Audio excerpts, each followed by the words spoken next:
Since 1993, the Alzheimer's Research and Prevention Foundation has been dedicated to preventing Alzheimer's disease by funding research studies and educational programs on a brain-healthy lifestyle.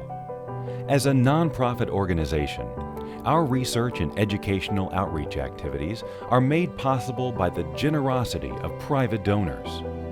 It is our vision that the 4 Pillars of Prevention program can reduce the risk of developing Alzheimer's disease, and everyone can enjoy a lifetime of peak mental performance. To learn more, please visit our website at www.alzheimersprevention.org. For ongoing updates, you can also subscribe to our YouTube channel.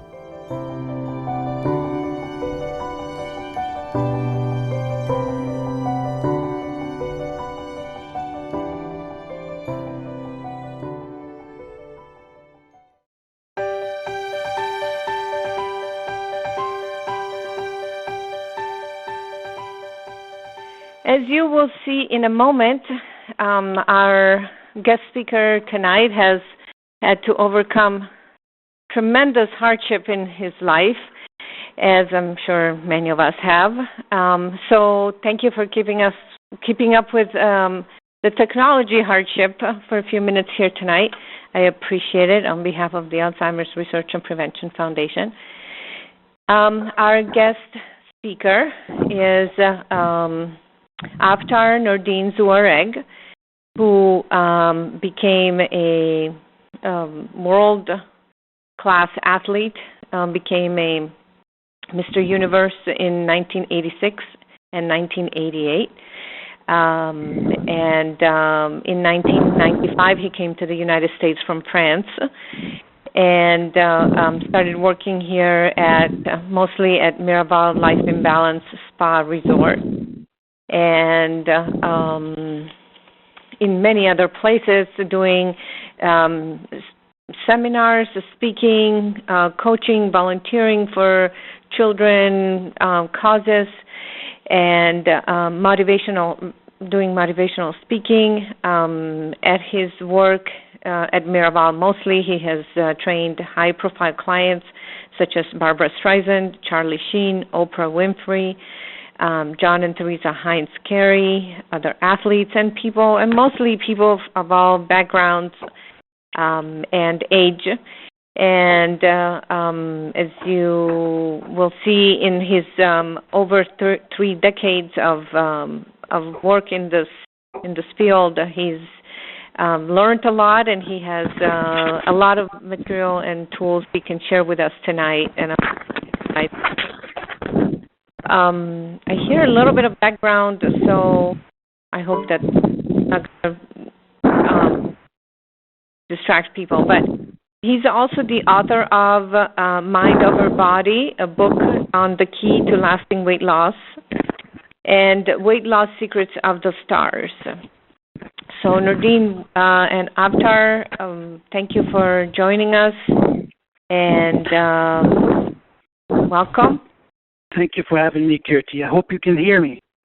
Yes, I can hear you. Perfect. Fine. Just let me know if there's a problem hearing me. Okay. So, Nordine, we had talked about your fitness path. I was wondering if you can share with our audience what brought you to this path, and how did you become a fitness professional? Well, I cannot say that I stumbled upon the path. I think that I was always been destined to be in this industry, given my physical and emotional states at the time.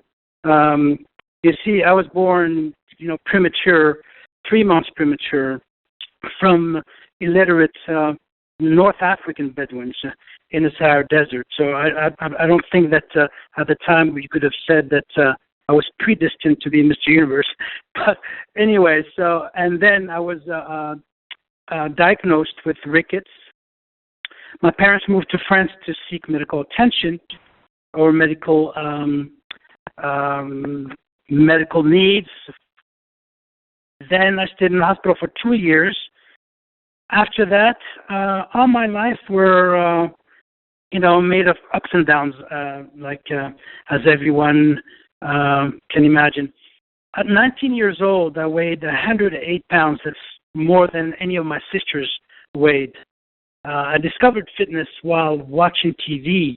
I was watching a program, gymnastic program, where they were showing an athlete doing the Iron Cross. So I fell in love with that image, and I was wondering if I could do the same and become an athlete as well. So that's how I started on the path to fitness. That led me to have an international career and win the Mr. France, Mr. Europe, Mr. World, Mr. Universe twice.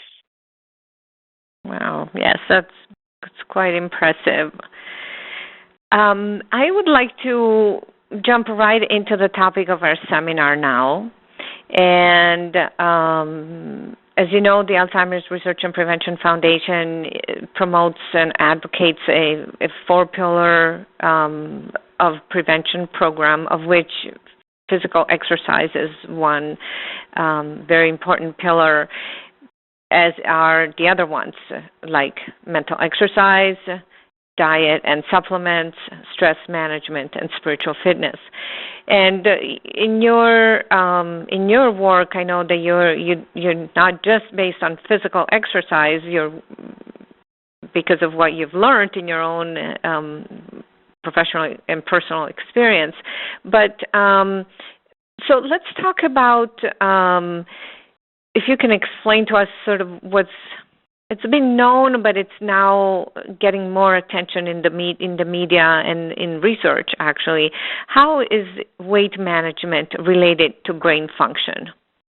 I think weight management, like you said, there are, emerging research almost every day. And weight management is extremely important when it comes to brain function. And I think that it's fair to say that when, at least that's my experience and experience of many of my clients, they say that what's good for the heart is good for the brain. I say what's good for the body is good for the brain. So, it's been shown that, that obese men and women are 30% more likely to develop Alzheimer's compared to people with the normal weight. It's also shown that too much fat can cause inflammation. So this being said, in working with people for over 3 decades, many of whom are, as you can imagine, overweight, they come to me to help them lose weight. But this is the first thing they want to do is lose weight to be fit. But we also, being fit, that also entails the being able to be optimally, have an optimum brain function as well, to perform in life, in your job, and etc. So when people lost weight, lost fat specifically, they started, improving. Their memory was improving as well. And so that's before I read about any research. That's what I was seeing in my clients happening, and now the research are confirming that. So yes, weight management, when you control your weight, when you make sure that you are at your ideal weight for your height, you are going to reap the benefit of optimum brain function as well. Yeah.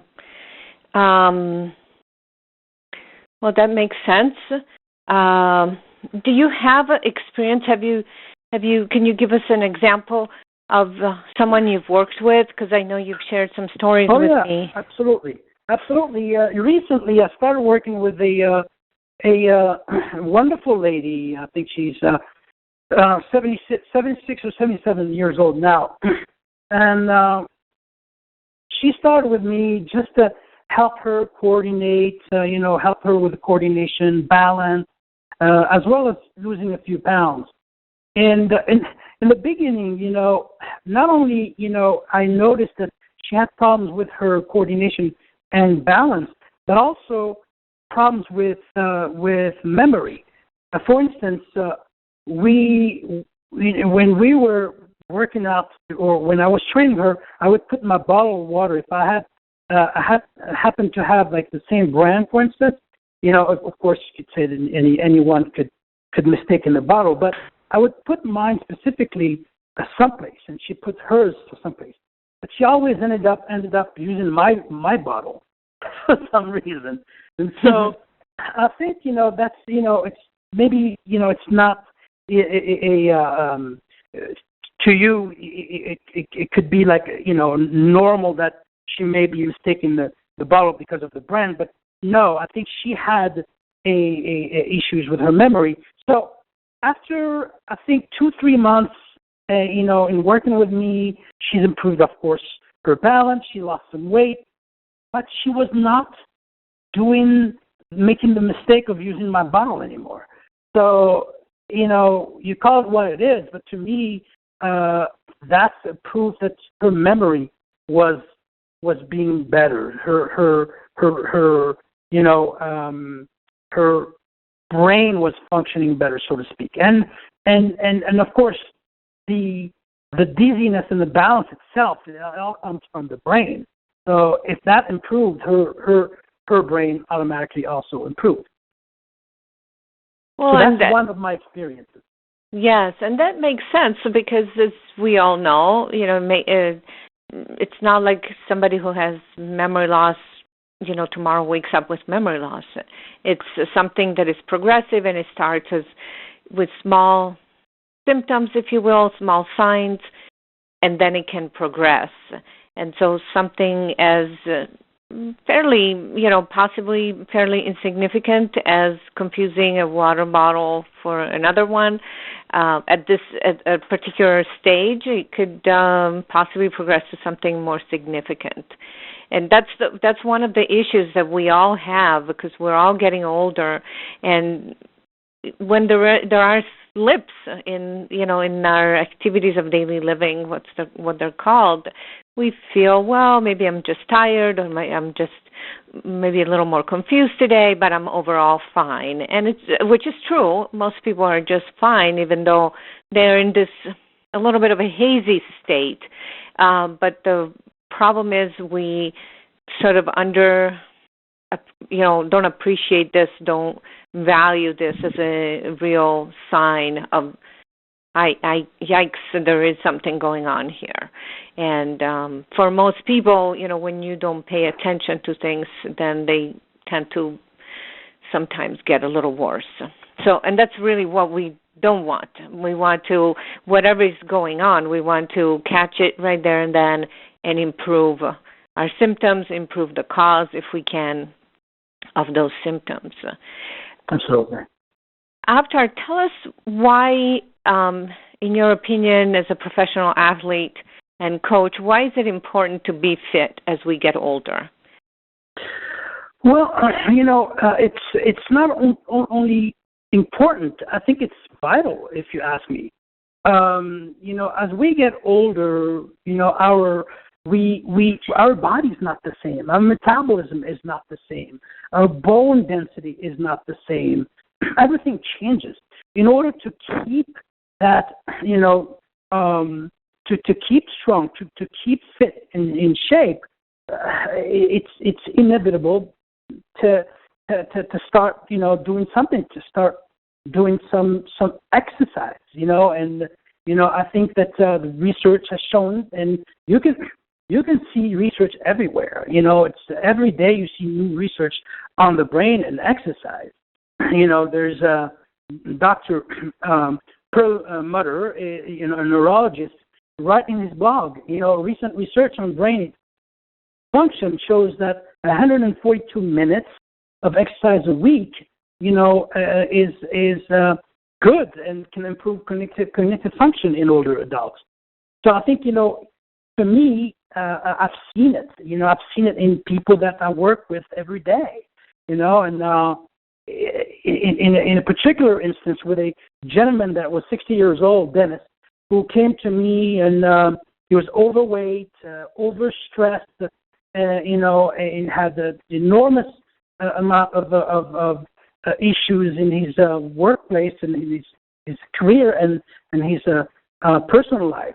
So we started working, not only, doing, certain exercises like aerobic, but we also did strength training. We did things that were helping him not only to lose weight and get fit, but also help him on an emotional plan. And it's for me, it's a balance between body, mind, and spirit. Emotion, brain, body. It's all interconnected.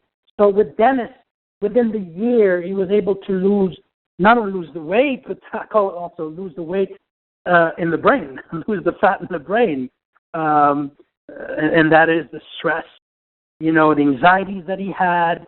He was not able to sleep well.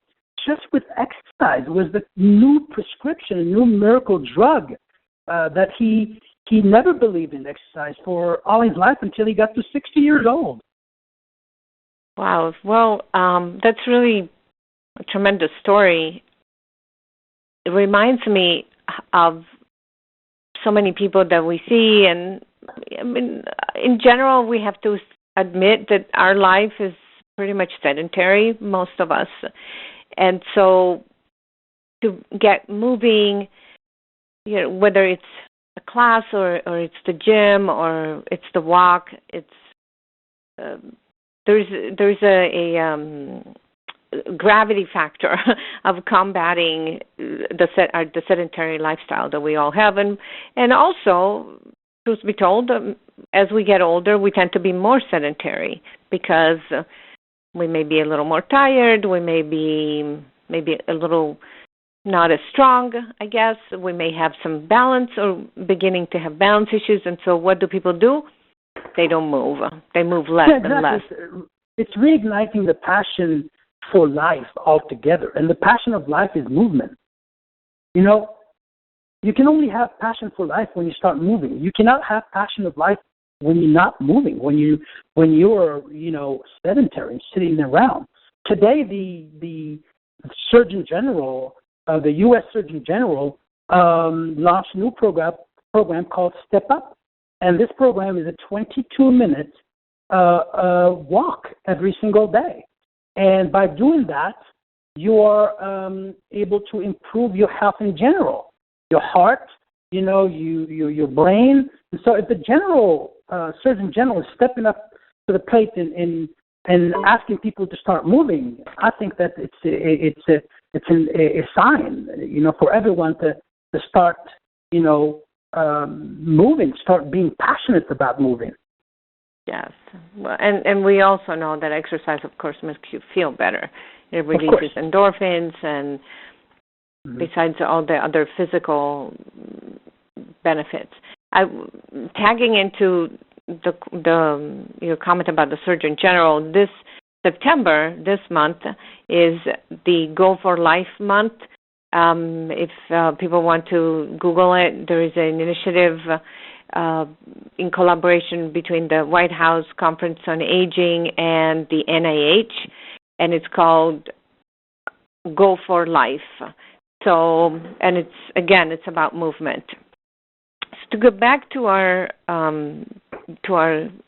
program here tonight, I wanted to just ask you one more question, and then I'd like to open up to questions from our audience tonight, because I think that everyone has or may have specific questions. And when Avtar and I were talking about doing this program together, he said, I want to be able to answer the questions that the people have, not just what I want to talk about.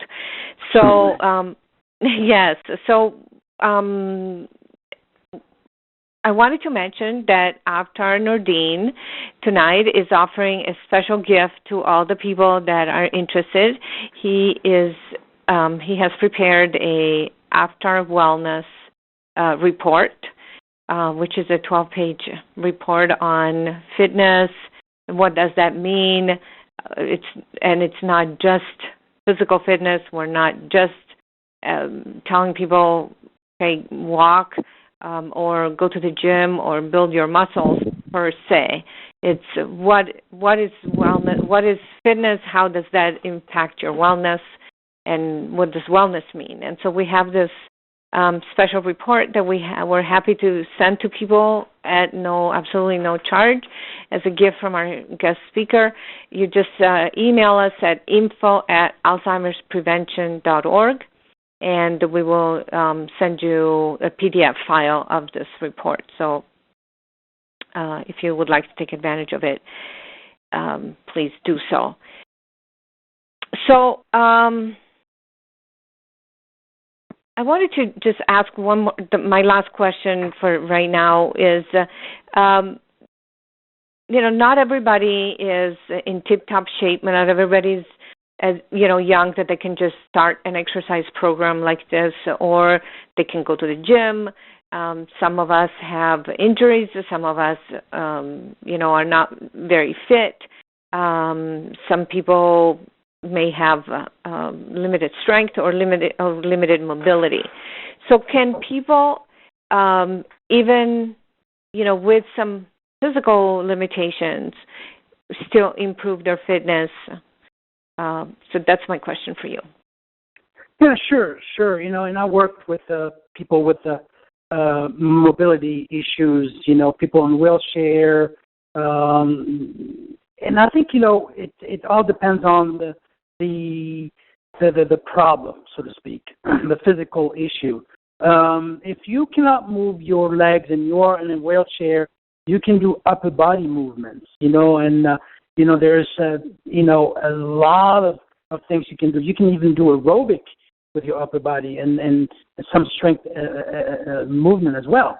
So, I'll be happy to if people email me, tell me what kind of problem they have, I'd be happy to send them some exercise, because right now, on top of my head, I can't really give you any specific tips, because I don't know. For instance, I can tell you what to do if you could move your legs and you were in a wheelchair. There's, like I said earlier, you can do tubing exercise, you can do exercise with dumbbells, and there are many, many, many things you can do. And also you can do exercise where you can be, helped, someone can help you, assist you in doing that.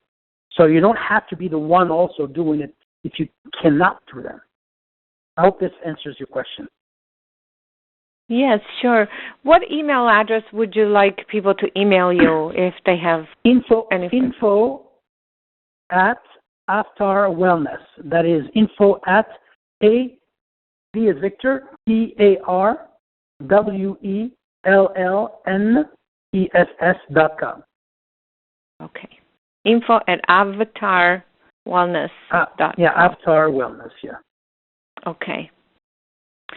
So let's open this up to our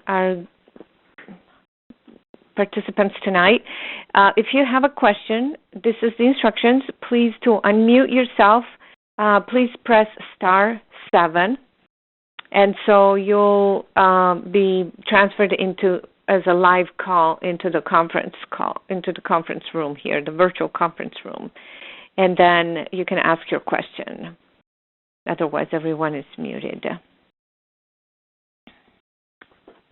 So *7 to unmute yourself. Okay. While we wait. I have another question for Avtar. So say that we get motivated and we want to start exercising. What is the number one tip that you can give to people, of course, whether they're, men, women, young, middle age, old, a little older? What is the number one tip to start exercising tomorrow? Can just do whatever you want, or the number one, motivational tip? That's what you want to know, right? Well, practically speaking.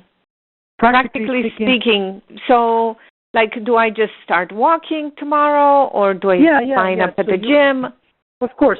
First off, you need to find out if you can exercise, in terms of if you have the the physical ability to do so.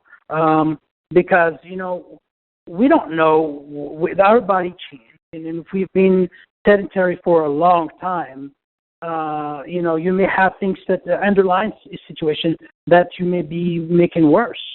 So I think that my number one tip to start exercising is to ask your doctor or your health professional if you can do that. Now, if you can and you're released by your doctor, then the first thing to do, and if you're able to, is walking. Simple walking, 10 minutes, 5 minutes, build it up to 10 minutes, brisk walking.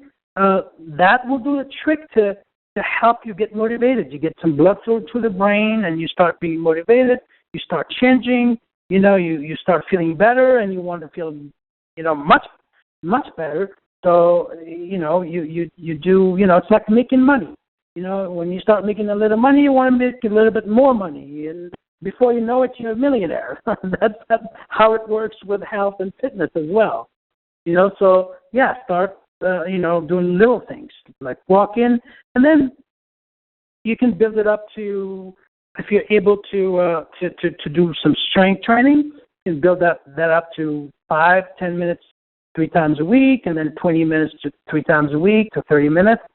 You can implement some yoga, So, start with walking. Start with walking. Okay. Mm-hmm. What about strength training? Strength training, as I said earlier, once you start being, you're able to, move around better, and you can do more, then you can start using, free weights. But I strongly suggest that you have someone to monitor you, because it can be dangerous if you don't know how to use either the equipment or the weights. So hire someone, or if you have a partner who can help you, who is knowledgeable in fitness and in strength training, to show you how. Okay. And I wanted to add something here, because I am a yoga practitioner, and sort of a little bit tangential here, but I have gone to, some yoga classes where you actually do quite a bit of body weight, strength training with your own body weight. So you don't use weights, but you use, when you do push-ups and things like that, you use your own body weight. So it's like calisthenics. Is this an effective way to do strength training? Absolutely. It is effective, but, with calisthenics, I'll be a little bit more careful and making sure that you don't have any old injuries that you can reignite. It's when you're using your body, it's a whole different ballgame as is when you're using dumbbells or machines. It's a little harder than most may think. So I think not only you need to make sure that you don't have injuries, past injuries, but you also need to make sure that you doing it right. I mean, I have so many people that write to me and complain because they downloaded a program on Google and they did an exercise that someone was showing on a illustration or picture, and they hurt themselves. It's one thing to look at a picture; it's another to have someone show you. So you need to make sure that you have the right forms as well. So yes, calisthenics is a good way to build tone your muscles. But for strength, pure strength, I think machines and free weights are best. Oh. Okay, that's interesting. I didn't think that there was that much of a difference. Mm-hmm. So, again, if anybody has a specific question to themselves, or sometimes we have people that call in that work in assisted living or independent living facilities. If you have any questions, you can unmute yourself by pressing *7 and joining the conference. I have Or, a question. yes. Thank you. Would you like to say your name? Steve. Steve. Where are you calling from, Steve? San Diego. Oh, wonderful. Please, go ahead. I've read portions of Dr. Perlmutter's book, Grain Brain. I heard a reference to him. Yeah. And I noticed he doesn't approve of certain foods that have gluten in them, and he doesn't approve of legumes like peanuts. I've read of another diet called the Mind Diet, which is a cross between the Mediterranean and the DASH diet. Mm-hmm. I wondered if you had an opinion about the merits of the two different diets and what differences you notice in the diets. Well, as a matter of fact, we do. That's a great question, Steve. So, Avtar, would you like to start? Yes, absolutely. And both diets are good diets. I mean, I used to have my coach saying to me, a bologna sandwich is a good diet as long as you stick to it. But kidding aside, Steve, it's your body, and you have to evaluate, how your body reacts to certain foods. In other words, why have a gluten-free diet if you don't feel, any symptoms or any sensitivity to gluten? So that's my question, so to speak, to your question. But, I think, if you follow, the most important thing, Steve, is the result. So if you start on a diet and you see results and you feel better, and, you're improving, then you stick to it. But if it's not, then you may ask yourself if this is a good diet or a good plan for you. I hope this makes sense. Just wait, but that doesn't necessarily prove that my mind is healthier. Well, exactly. So Steve, you are the only one who can evaluate if your brain function are improving or not under a certain diet. So that's what I'm trying to say. Okay. Thank you for your answer. Yeah, I would like to chime in as well. I think we have to look at beyond, if I may use this word, the fad, because it seems that sometimes in our society there's these fads, that come and go. And so really the first question that I would say is that we direct to ourselves is how is my life, how is my lifestyle, how's my diet, and am I healthy? So if any of these questions, any of these answers are no, I'm not healthy, then we start evaluating, okay, then we need to intervene in some way. And then that's where diet comes in. At some point, like Avtar said, if,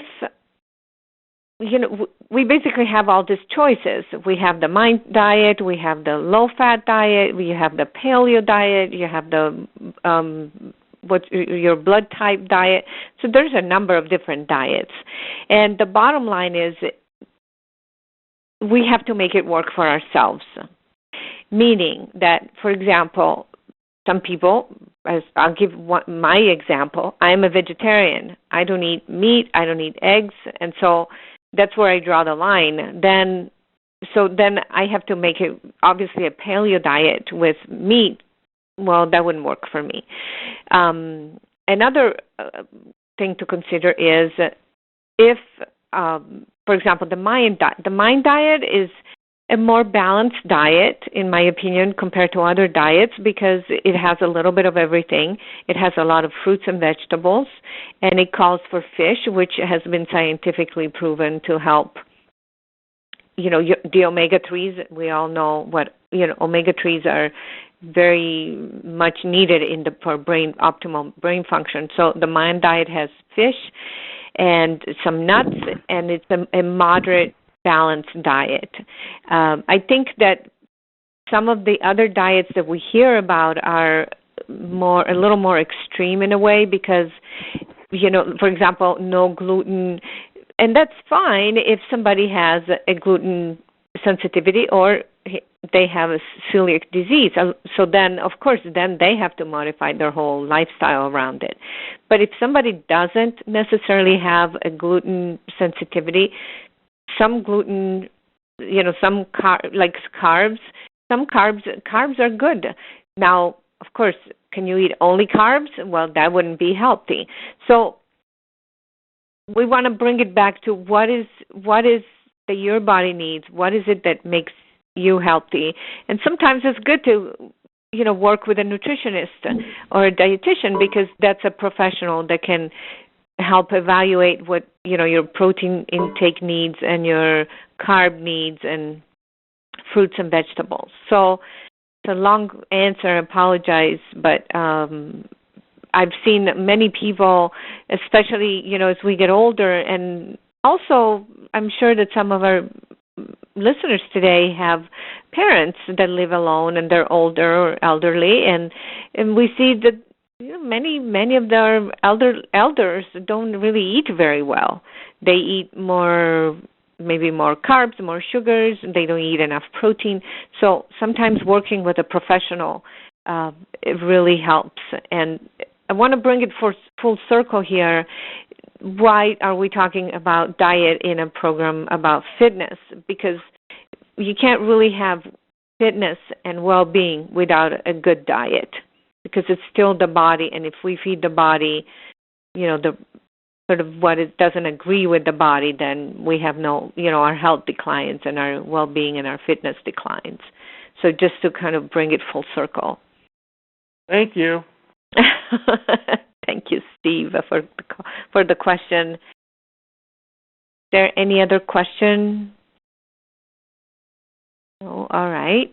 Well, I want to say, because I have known Avtar Nordine for a long time, I know that he is very serious about his diet, and especially when he's training seriously for events, maybe competitions, especially in the past. And what was one of your favorite foods, that you would eat, Nordine, when you were training? Sweet potatoes or oatmeal. Wow. But see, and that's the other thing. You can eat more of certain foods if you're burning, more calories. So, you have to. Yes. Yeah. What about eggs? Oh yeah, that's another of my great food. As a matter of fact, I have a little story about eggs. I was in Singapore, and I went to a restaurant, and I was on a strict diet, and I think I was 3 weeks out of the World Championship, and I ordered an omelet with egg whites, and I asked for, I think it was 10 egg whites, which is about 5 grams, about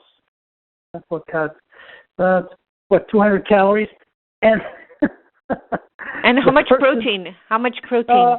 About 50 grams of protein. 50 grams of protein. So the waiter refused to order it, and I said to write it down on his little booklet. why can't I have what I'm asking for? And he said, well, the average Singaporean eats 2 eggs a week. And so I was like, okay, so I really need my omelette, and I was getting hungry and kind of upset. They had to call the manager. The manager came and he said, well, we're going to make an exception here, and we're going to serve you, but you're going to have to pay the 5 times more expensive, because an omelet comes with 2 eggs. And I said, whatever price I will pay, just bring me my damn omelet.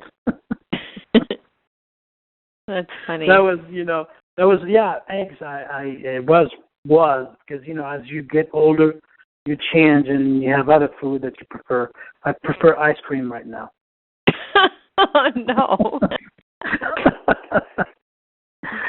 Just because I have kids, that's why. Oh.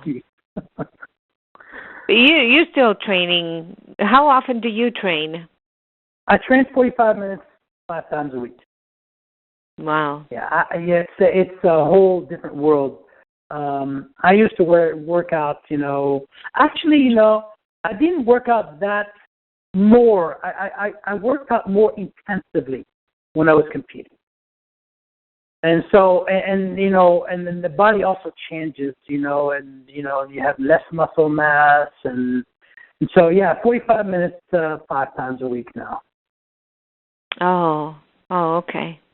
All right. And I do a combination of cardiovascular strength training, flexibility. I do some yoga.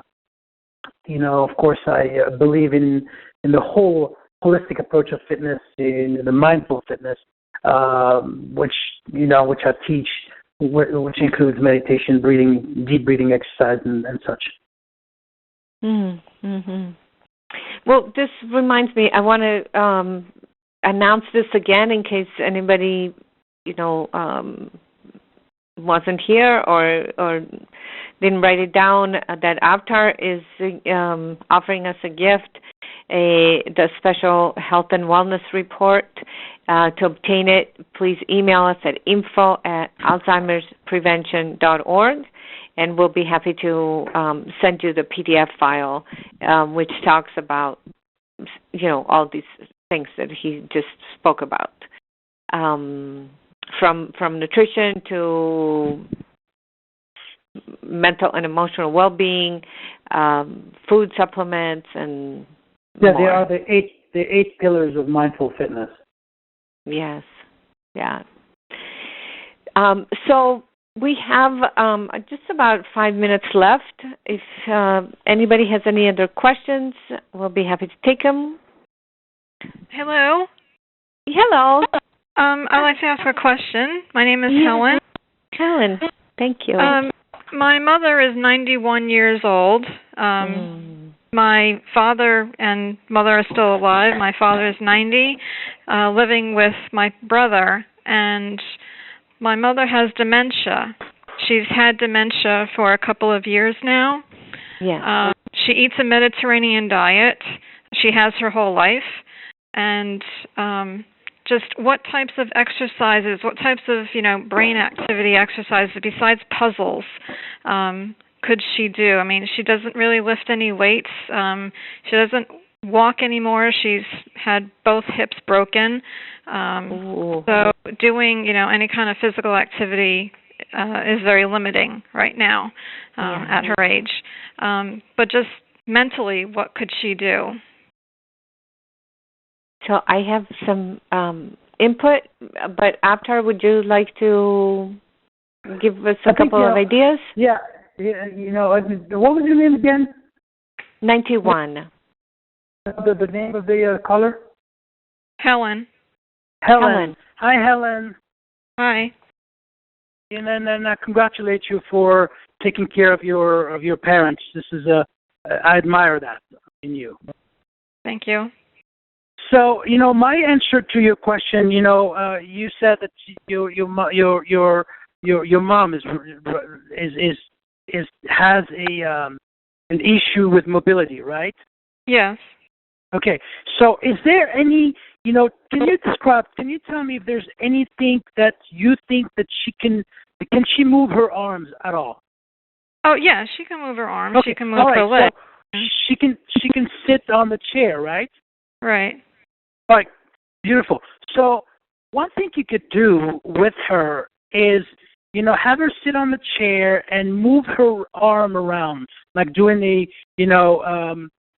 shoulder lift, and I'd be happy to send you some exercise that that can help you out if you email me at info@avtarwellness.com. So I think it is important that she gets some sort of exercise. And you know why? It's because we want her to get some sort of blood flow to the brain. That's what is important. And then if she can move her arms, and if she walk a little bit, if you assist her? She can walk. She doesn't even need a cane. It's just, okay.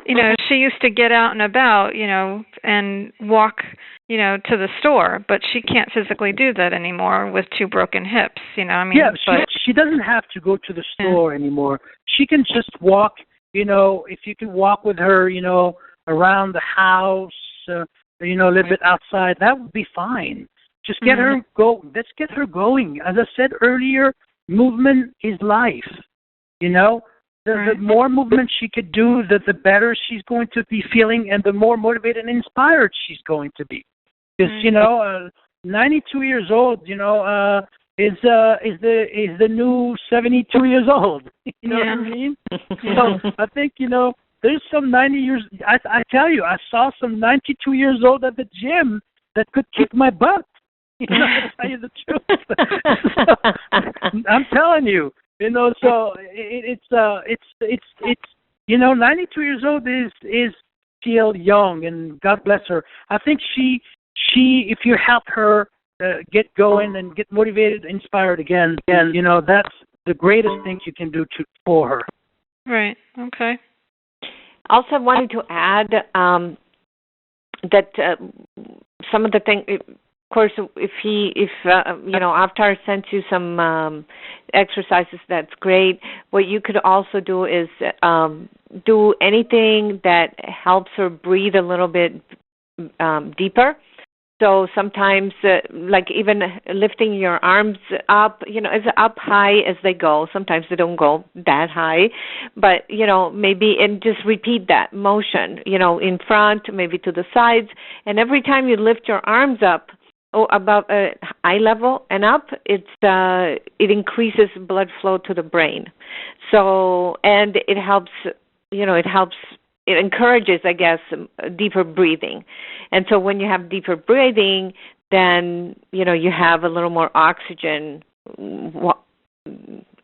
traveling around your body and going to every cell. So it really helps with the a little more energy and helps with brain function. Because, even if your mom has some dementia, it doesn't have to progress as fast as it is, or it could be. So you can definitely at least slow down the progression. Okay. Good to know. Yeah. Yes. So sometimes, even some very basic breathing techniques, or like shrugging shoulders or some basic spinal movements, very gentle, even those help. Okay, I didn't know that. Thank you. Yeah, you're welcome. Thank you for asking. So it's now, I think it's about 2 minutes to 6 p.m. here, Pacific time. We could take one more question if there's any more questions. And if not, I wanted to ask Avtar, can you give us a tip about how can we find a good personal training if we wanted to go to the gym and if we wanted to get serious in our strength training exercises? Sometimes, we hear that people so-and-so went to the gym and got injured. Yeah. And so, it's a reality that we live in with everything that we do. Of course, we may just not find the most qualified person. So how can we find a good personal training, a good qualified person? That's a great question, Kirti, because, when I came to the United States, this is something that I noticed that was not making sense to me. The world of personal training is unregulated in the U.S. Unlike in Europe. In Europe, you have to have a degree in order to be able to work with people.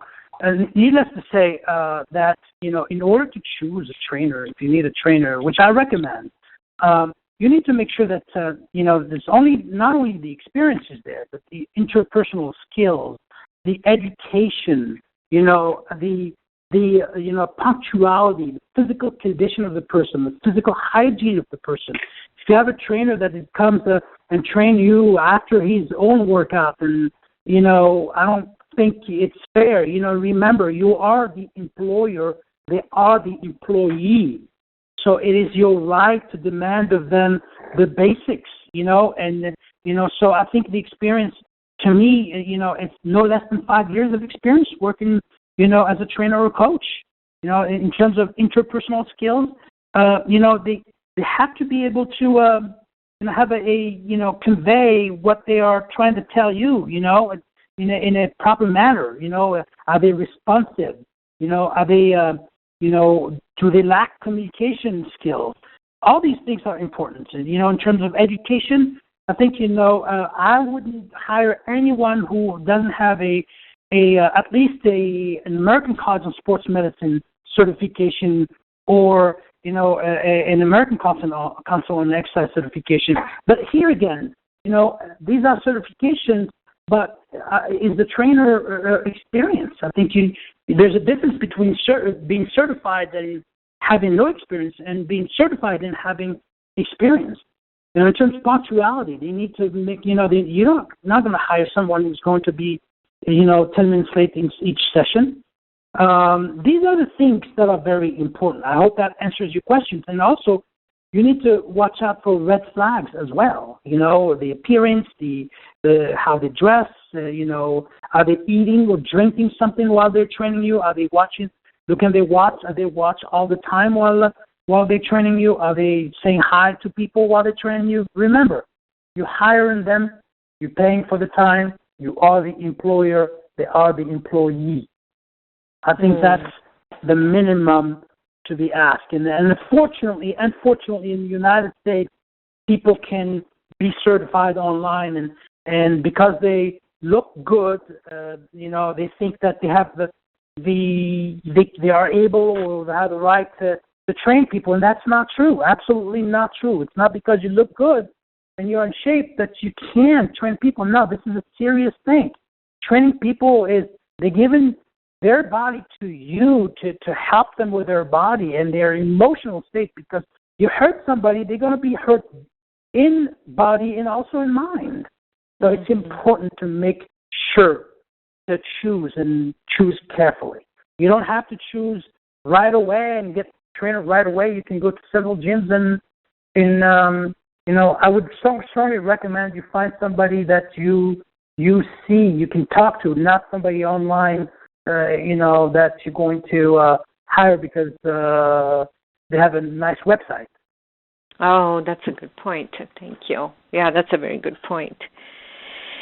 Well, so thank you very much, everyone. Thank you, Avtar, for being our guest speaker.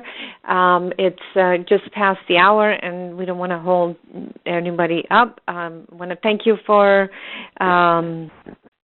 attending our program tonight. It's sponsored by the Alzheimer's Research and Prevention Foundation at alzheimersprevention.org, and our guest speaker is Avtar Nordine Zouareg with avtarwellness.com. If we can serve you any other way, please feel free to email us at info@alzheimersprevention.org. We wish you a wonderful evening and look forward to the next program. Have a great night, everyone. Good night. Thank you so much.